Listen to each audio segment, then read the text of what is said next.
Assalamualaikum warahmatullahi wabarakatuh. Saya Infani Giana Permata, BP 1912-0150.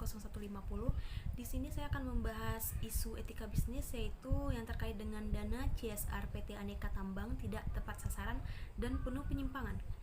Anggota Komisi 8 DPR RI M. Ohai Sinapoe MBA menilai pemanfaatan dana Corporate Social Responsibility CSR PT Antam Tbk khususnya pada unit bisnis pertambangan UBP Nikel Pomala banyak yang tidak tepat sasaran atau tidak sesuai dengan semangat dan tujuan CSR.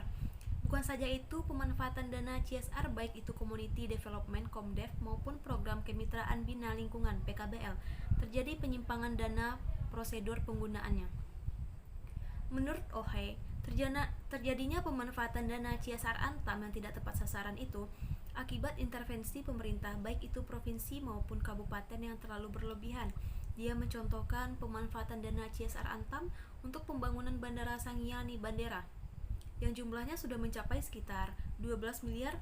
Penggunaan dana Antam dalam program bedah kecamatan dan bantuan CSR Antam kepada Pemprov Sultra yang nilainya sudah mencapai 138 miliar selama 3 tahun.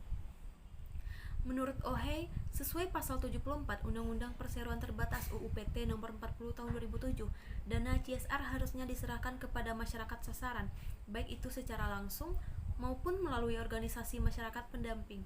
Kalau dana CSR itu diambil alih pemerintah, pengelolaannya maka akan bias, apalagi sudah diintervensi dengan kepentingan politik bupatinya. Dari hasil kunjungannya, Ohai juga memperoleh data bahwa Pemda selalu memaksakan kehendak untuk mendapatkan dana CSR dengan nada ancaman akan meninjau kembali izin yang dimiliki Antam. Bahkan dana untuk membantu masyarakat kecil dalam berbagai program tanggung jawab sosial perusahaan CSR pun disikat. Inilah yang kemudian memunculkan kasus korupsi dana CSR Corporate Social Responsibility. Dana yang berasal dari perusahaan yang seharusnya diperuntukkan bagi pemberdayaan masyarakat justru dipangkas dan dibagi sana-sini sesuka hati seperti kasus PT Aneka Tambang. Pertanyaannya menjadi banyak. Apakah kesalahan penggunaan dana CSR itu tindak pidana korupsi? Apa saja komponen biaya dalam penggunaan dana CSR yang diperbolehkan? Siapa yang berhak mengalokasikan dan mengawasi dana CSR tersebut? Adakah lembaga kasus yang punya otoritas tentang program CSR dan seterusnya? Program CSR yang secara konseptual diharapkan adanya kepedulian dari perusahaan untuk ikut serta mengatasi persoalan sosial. Akhirnya justru banyak menimbulkan persoalan. Pertama, sejak kelahirannya, isu mengenai kewajiban CSR di Indonesia telah membawa masalah.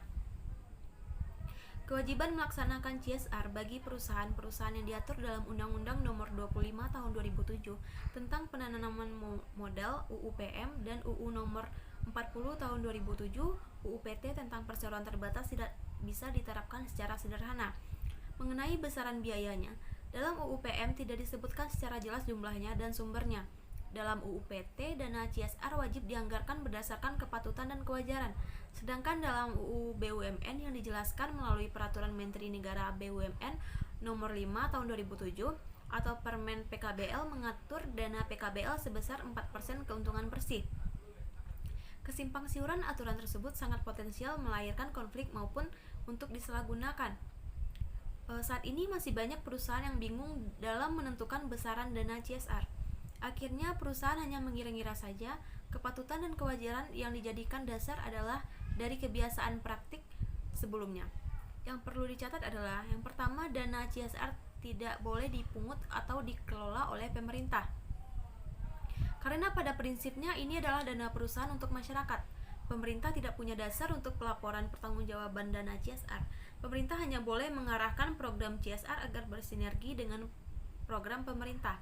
Yang kedua, penggunaan dana CSR selain untuk program dan biaya operasional bisa dikategorikan tindakan pidana karena mengambil hak milik masyarakat.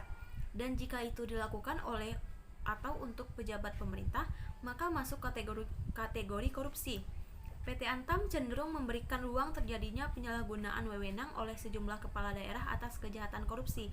Sudah saatnya bagi PT Antam untuk membuka tabir di balik praktek korupsi sejumlah kepala daerah sehingga PT Antam sebagai BUMN tidak tersandra oleh kejahatan sistematik para penguasa korup yang senantiasa ingin merampok kekayaan sumber daya alam kita termasuk sektor minerba yang merupakan sasaran empuk para penguasa. Sekian dari saya. Assalamualaikum warahmatullahi wabarakatuh.